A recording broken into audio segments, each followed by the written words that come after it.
నశిస్తుంది, పుణ్యం కూడా అంటుకోదు అని చెప్తే శృతుల్లో చెప్పిన పుణ్యకర్మలకు విరోధం వస్తుంది కదా అంటాడు. శృతుల్లో చెప్పిన పుణ్యకర్మలకి విరోధం అని ఇది కూడా ప్రత్యుదాహరణ సంగతి. ఇదేమిటి? ఇతరా సంశ్లేషాధికరణము. ఇతరా సంశ్లేషాధికరణము ఇతరా సంశ్లేషాధికరణము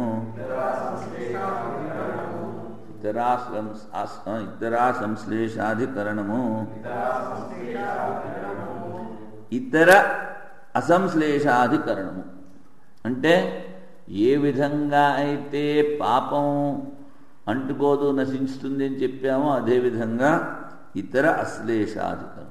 ఇతరులు అంటే పుణ్యాలు కూడా ఏమి వాడికి అంటుకోవు. అందుకని ఇక్కడ ప్రత్యుదాహరణ సంగతి. దాని తర్వాత విషయం ఏమిటి? జ్ఞానుల యొక్క పుణ్యపాపముల సంశ్లేష వినాశాల గురించి ఇక్కడ మళ్ళీ విచారం చేస్తాం. అదే విషయం. సంశయం ఏమిటి అంటే ఆగామి పుణ్యం దానితో అశ్లేషమా లేకపోతే సంచిత పుణ్యమునకు వినాశమా? ఏమిటి మీరు చెప్పదలుచుకున్నారు? పూర్వపక్ష అంటాడు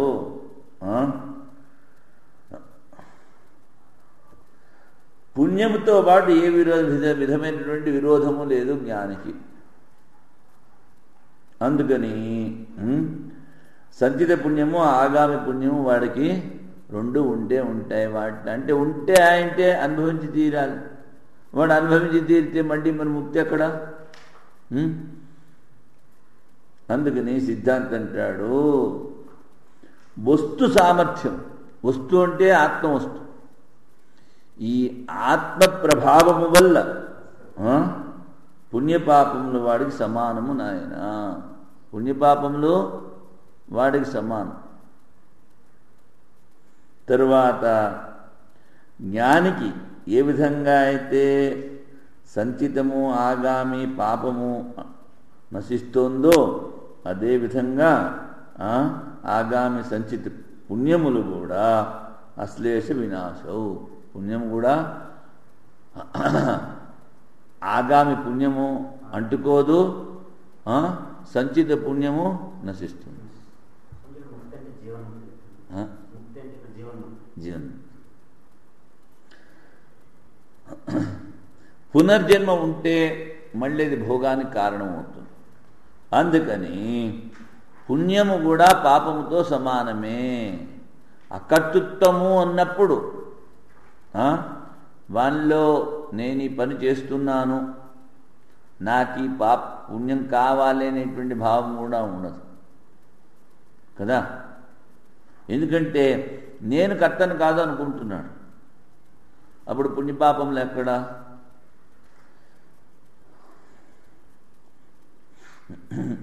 అదేవిధంగా ఏ విధంగా అయితే పాపం నుంచి బయటపడ్డాడో పుణ్యం నుంచి కూడా బయటపడతాడు. అప్పుడే వాడికి జీవన్ముక్తి, విదేహముక్తి. జీవితం పోయిన తర్వాత విదేహముక్తి, ప్రార్థన ఉన్నంతకాలం జీవన్ముక్తి. అది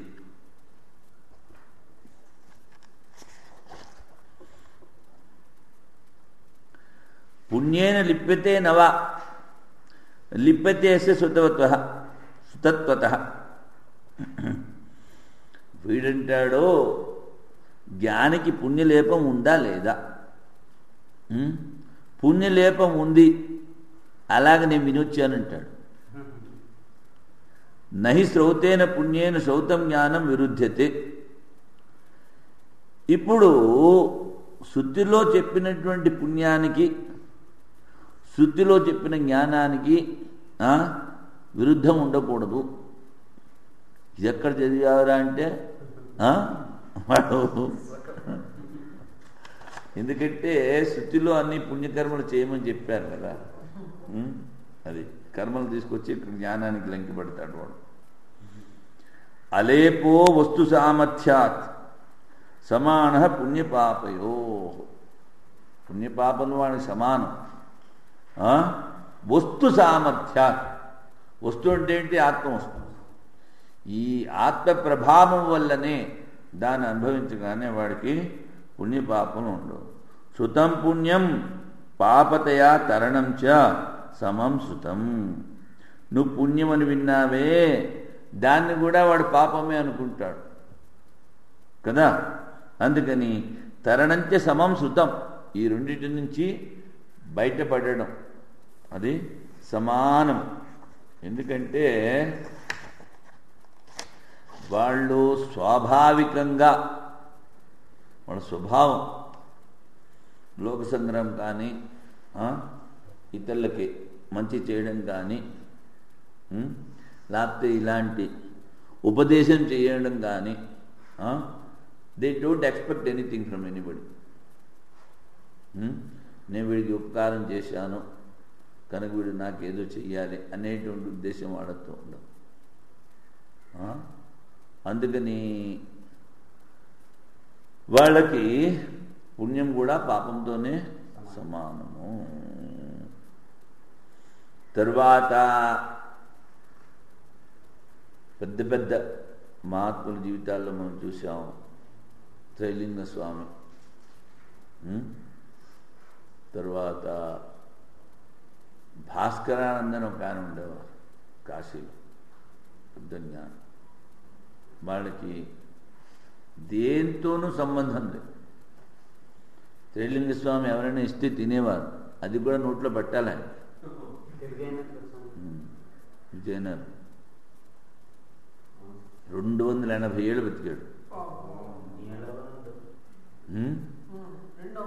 200 పెడితే తినేవాడు, లేకపోతే లేదు. 3 రోజుల వరకు చూసేవాడు. ఎవడు పెట్టకపోతే వెళ్ళి గంగనీళ్ళు తాగేవాడు. ఆ గంగనీళ్ళు పాలైపోయాయి చేతిలో తీసుకోగానే.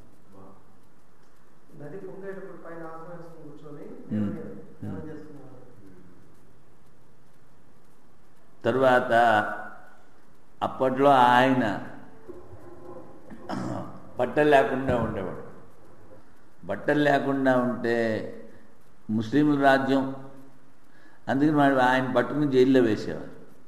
జైల్లో వేసి తాళాలన్నీ వేసి వస్తే ఆయన ఆ డాబా మీద తిరిగేవాడు. డాబాకి మెట్లు లేవు, అక్కడి నుంచి అక్కడ పడిపోతాడో అని వీళ్ళందరికీ భయం అధికారులకి.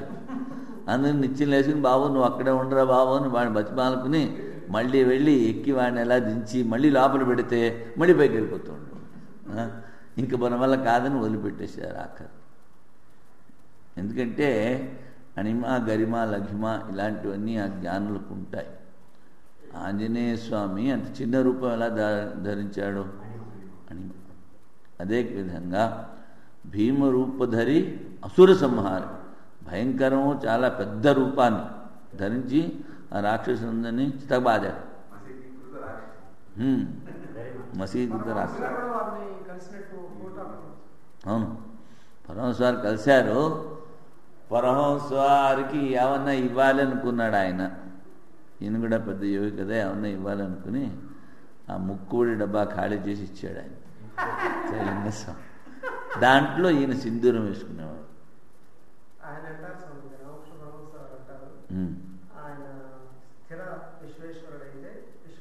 అదే అది అచల శివుడు కాశీ విశ్వేశ్వరుడు, ఈయన సచల శివుడు.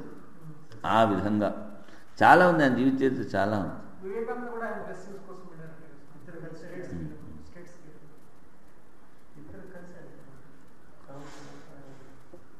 అందుకని అది వాళ్ళకి ఏమిటి. తర్వాత రాజోడు వచ్చాడు. రాజు వచ్చి ఆయన కూడా పొడవలో కూర్చున్నాడు, ఈయన పొడవలో కూర్చున్నాడు. విహారం చేద్దామన్నాడు, విహారం చేద్దాం. రాజు ఏమో పెద్ద అభిమానంతో ఒక కత్తితోటి చూపిస్తాడు. ఆ కత్తిలో ఏమిటి?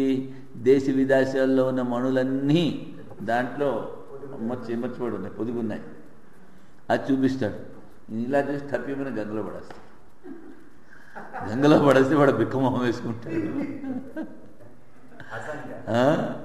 కాసేపటికి మళ్ళీ చేయబెట్టి అలాంటివే 3ో 4ో తీస్తాడు. నీదేదో ఏరుకోరా అంటాడు. అంతే అంత శక్తి.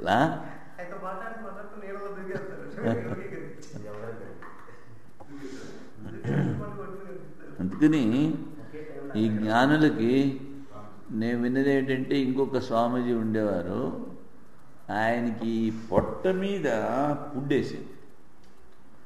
పుండేసింది, తర్వాత అందులో పురుగులు కూడా పట్టాయి. ఆయన ఎప్పుడైనా ఇలా లేచాడు అనుకోండి, లేచి వంగినప్పుడు ఆ పురుగులు కింద పడిపోయేవిట. ఆ కింద పడిపోయిన పురుగు మళ్ళీ మెల్లిగా తీసుకుని అక్కడ వేసుకుని మళ్ళీ కూర్చున్నాడు. మాండవ్యుడుకి స్థూలం వేశారు కదా, బతికే ఉన్నాడు కదా మాండవ్య, ఎవరికో అది. కనుక వాళ్ళు ఏమిటి, వాళ్ళకి పుణ్యం పాపం ఏంటి, రెండు ఒకటే. They are beyond the body and mind. వాళ్ళకి వాళ్ళ యొక్క మనస్సు శరీరంతో ఉండదు, మనసు ఆత్మలో లీనమైపోతుంది. అందుకనే పొద్దున చెప్పాం కదా, ఆ సమాధిలోకి వెళ్ళిన తర్వాత ఆధ్యాత్మిక జీవనం మొదలవుతుంది.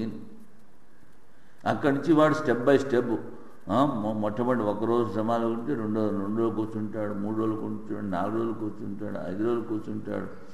ఎందుకంటే అందులో మన ఆనందం ఎక్కడా లేదు. బ్రహ్మవిదాప్నోతి పరం తదేశాభ్యుక్త సత్యం జ్ఞానం అనంతం బ్రహ్మ యో వేద నిహితం గుహాయాం పరమే వ్యోమన్ సో అసుతే సర్వాన్ కామాన్ బ్రహ్మణా సహ. ఒకే క్షణములో వాడు బ్రహ్మతో ఏకీభవించి అన్ని లోకాల్లో ఉన్నటువంటి అందరి ఆనందాన్ని పొందుతాడు.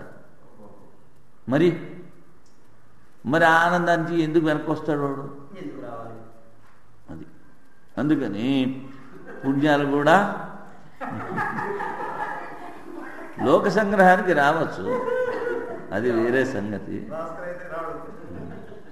సాధారణ జీవుడు రాడు. అది ఈశ్వర కోటి ఆధికారిక పురుషులు మాత్రమే ఆ సమాధిలోకి వెళ్ళిన తర్వాత వెనక్కి వస్తారు. సామాన్యుడు ఎవడైనా ఒకవేళ సమాధి వచ్చింది అంటే ఇంక 21 రోజుల లోపలే శరీరం పోతుంది. ఎందుకంటే వాళ్ళకి పరమేశ్వరుడు పంపించాడు. వాళ్ళని ముక్త పురుషులు అయినప్పటికీ, అధికారిక పురుషులు అంటే వాళ్ళు ముక్త పురుషులు, అధికారికులు అయినప్పటికీ లోక సంగ్రహానికి వాళ్ళని ప్రత్యేకంగా పంపిస్తారు. అటువంటి వాళ్ళు సమాధి నుంచి వెనక్కి రాగలరు. సాధారణ జీవుడు ఒకసారి ఆనందాన్ని చవిచూశాడంటే ఇంక వెనక్కి రాడు. కనుక బ్రహ్మజ్ఞానికి పాపము పుణ్యము సమానము నాయన, ఇతరా సంశేషాధికరణం. అలేప వస్తు సామర్థ్య అంటే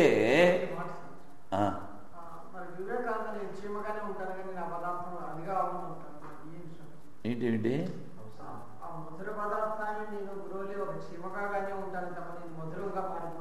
అలాగని చెప్పలేదు. లేదు, ఆయన చెప్పింది ఏమిటంటే భారతదేశం నా దేశం, ఈ దేశములో ఒక కుక్క కూడా ఆహారం లేకుండా ఉన్నట్లయితే నేను జన్మెత్తడానికి తయారుగా ఉన్నానంట. ఇప్పుడు ఆత్మస్వరూపం ఉన్నది ఒకటే. ఉపాధి వస్తే శరీరం ఉన్నట్టు, లేకపోతే లేదు. వాళ్ళకి శరీరంతో ఏ సంబంధం ఉంది?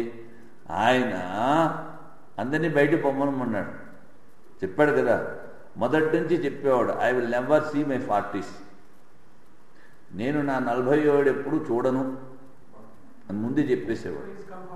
కన్ఫర్మ్ అని చెప్పి ఆఖరి రోజున సమాధిలో కూర్చున్నప్పుడు ఈయన కలకత్తాలో తన రూములో సమాధిలో శరీరాన్ని వదిలిపెట్టాడు.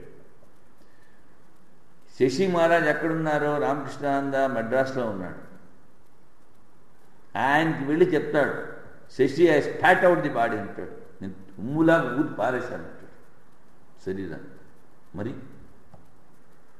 అంటే అంతరాత్మ. అందుకని వాళ్ళు కారణ జన్మలు, లేకపోతే పని చేయగలరు ఏంటి? ఎంత పని అంత తక్కువ వయసులో. అవును, చాలా చక్కగా స్పాట్ అవుట్ ది బాడీ అంటే మరి మనం కొంచెం ఏమన్నా అయితే దాన్ని పట్టుకుని రోజుల్లో కూర్చుంటాం కదా. వాళ్ళ స్థితి వేరు. వాళ్ళు కారణ జన్మలు, ఈశ్వర కోటి ఆధికారిక పురుషులు ఉంటారు. వాళ్ళని అంటే ఏదో ఒక అధికారం ఇచ్చి పరమేశ్వరుడే వాళ్ళని పంపిస్తూ ఉంటాడు. అందుకని వాళ్ళకి ఇవన్నీ లెక్క కాదు, శరీరం ఒక లెక్క కాదు.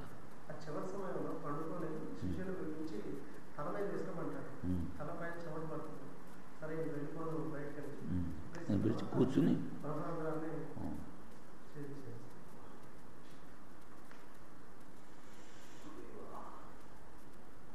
విన్నంతసేపు మనకి బాగానే ఉంటుంది, కొంచెం కుండల్ని పైకి లేస్తుంది. ఇక్కడి నుంచి బయటకు పోవాలని అది కాస్త చల్లబడిపోతుంది.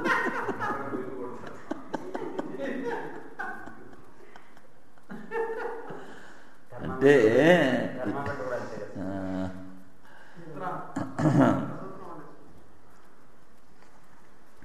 దీనికి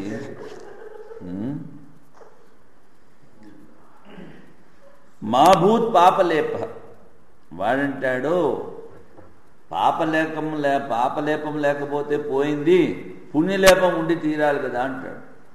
అందుకని పుణ్యలేపస్తు విద్యతే పుణ్యస్య శ్రౌతత్వేన శ్రౌత బ్రహ్మజ్ఞానేన సమం విరోధాభావ.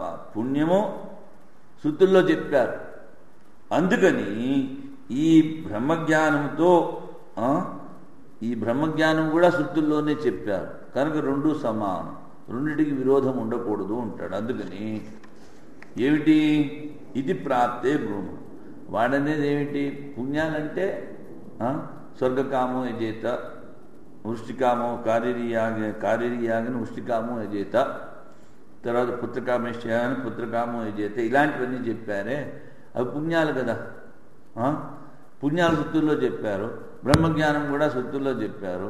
అందుకని ఈ పుణ్యానికి ఈ జ్ఞానానికి విరోధం ఉండకూడదు, అందుకని పుణ్యం ఉండి తీరాలి అంటాడు. అది వాడు చెప్పేది.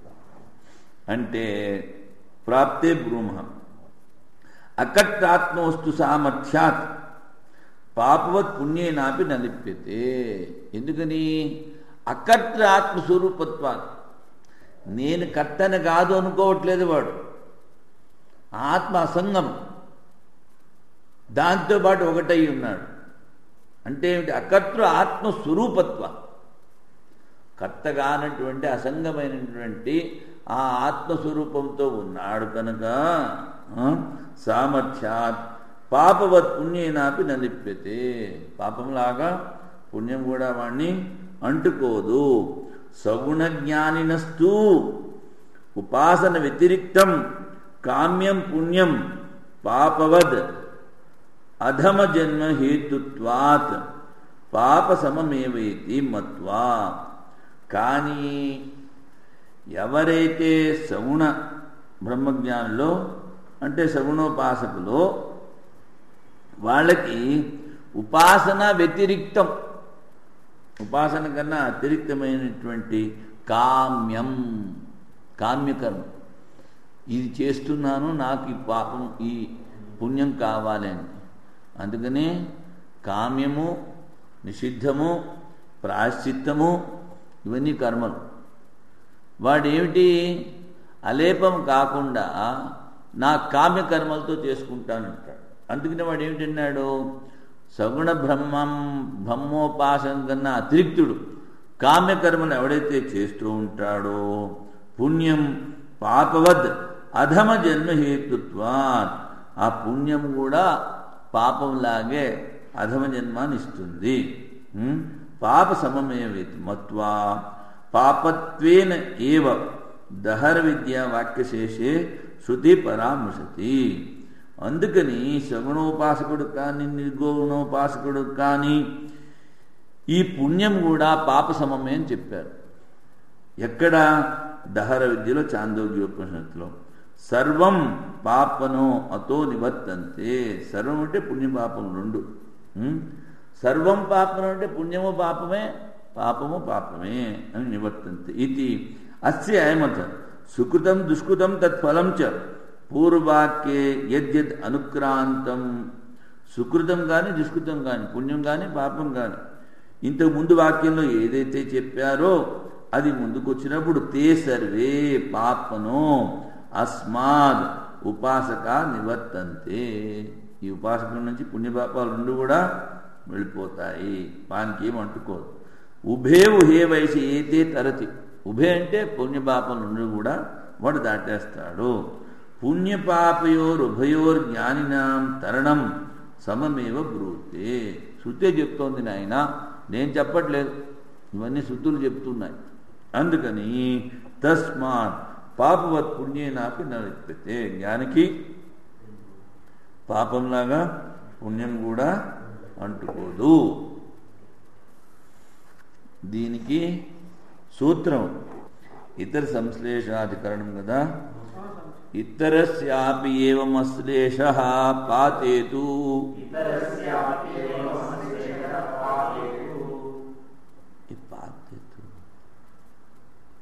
అంటే ఇతరస్యాపి ఏవం అశ్లేష పాతేతు. ఇతరస్యాపి అశ్లేష పాతేతు. ఏవం ఇతరస్యాపి ఏవం అశ్లేష పాతేతు.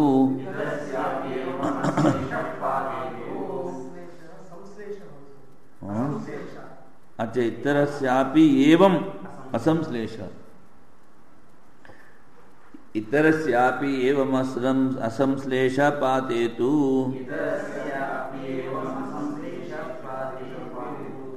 ఇతరస్యాపి అంటే అపి పాపంలాగా పుణ్యం కూడా ఏవం ఈ రీతిగా అశ్లేష పాతేతు అంటే దేహపాతే మోక్షం అవశ్యమేవ.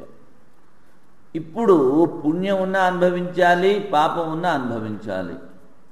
అందుకని వాడి పుణ్యపాపాలు ఉండవు నాయన. అసంశ్లేష పాపం కానీ పుణ్యం కానీ ఆగామి, దానితో సంశ్లేషం ఉండదు. ఆగామి ఉంటేనే ఇంకో జన్మ వస్తుంది. అందుకని పాతేతు అంటే తూ అవధారణం ఇక్కడ ఏమిటి? దేహపాతే తూ అవశ్యమేవ మోక్ష. వాడికి పుణ్యం కానీ పాపం కానీ ఉంటే మళ్ళీ అనుభవించి తీరాలి. మన మోక్షం ఎలాగ వస్తుంది? అందుకని జ్ఞానికి ఉన్నంతకాలం జీవన్ముక్తి ఉన్నప్పుడు కూడా వాడి పాపాలు పుణ్యాలు ఏమి అంటావు, పోయిన తర్వాత అసలే అంటావు. ఇతరస్యాపి పుణ్యస్య ఏవం పాపవద్ అశ్లేష వినాశో బ్రహ్మవిదాం భవతః. ఏ విధంగా అయితే పాపము అశ్లేషము వినాశము, ఆగామి పాపంతో అశ్లేషము పూర్వపాపంతో వినాశము, అదేవిధంగా ఆగామి పుణ్యముతో అశ్లేషము సంచిత పాపముతో వినాశం రెండు ఉన్నాయి. బ్రహ్మవిదాం భవతః. కుతః అకర్తాత్మబోధ నిమిత్తస్య. నేను అకర్తను అనుకోడు వాడు, అకర్తాత్మ బోధస్య. వాడు ఆత్మస్వరూపంలో ఉంటాడు, ఆత్మస్వరూపంతో ఒకటై ఉంటాడు. అందుకనే చెప్పాను కదా, అప్పుడప్పుడు బయట ఉన్న కుటియాల్లోకి వస్తారట. అది ఈ శరీరం కూడా వాళ్ళకి ఒక కుటియా. వీళ్ళ కూడా అప్పుడంతా ఆత్మస్వరూపంతోనే ఉంటారు. అకర్తాత్మబోధ నిమిత్తస్య కర్మక్షయస్య పుణ్యపాపయోహో తుల్యత్వాత్.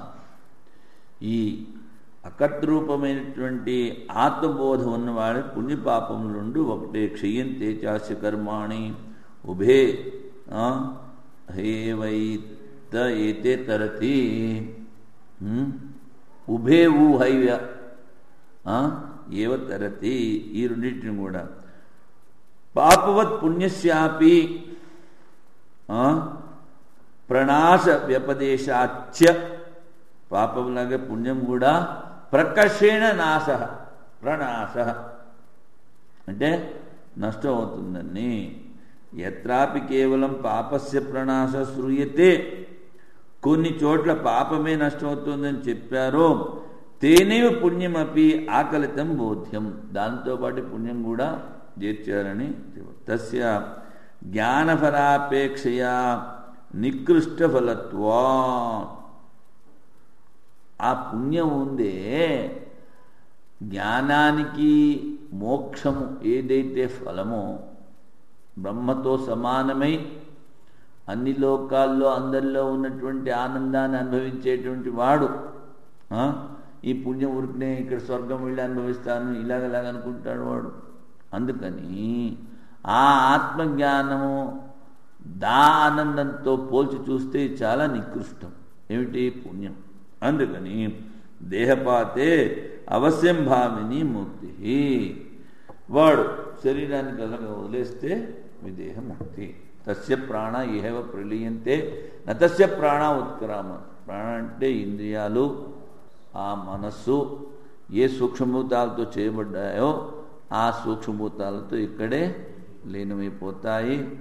స్థూల శరీరం ఎలాగూ నశిస్తుంది, ఘటాకాశములాగా ఘటము విరిగిపోతే అది మహాకాశంతో ఆత్మ ఒకటి. అందుకని ఇప్పుడు అనారబ్ధాధికరణము అనారబ్ధాధికరణము అనారబ్ధాధికరణము అనారబ్ధాధికరణము అనారబ్ధ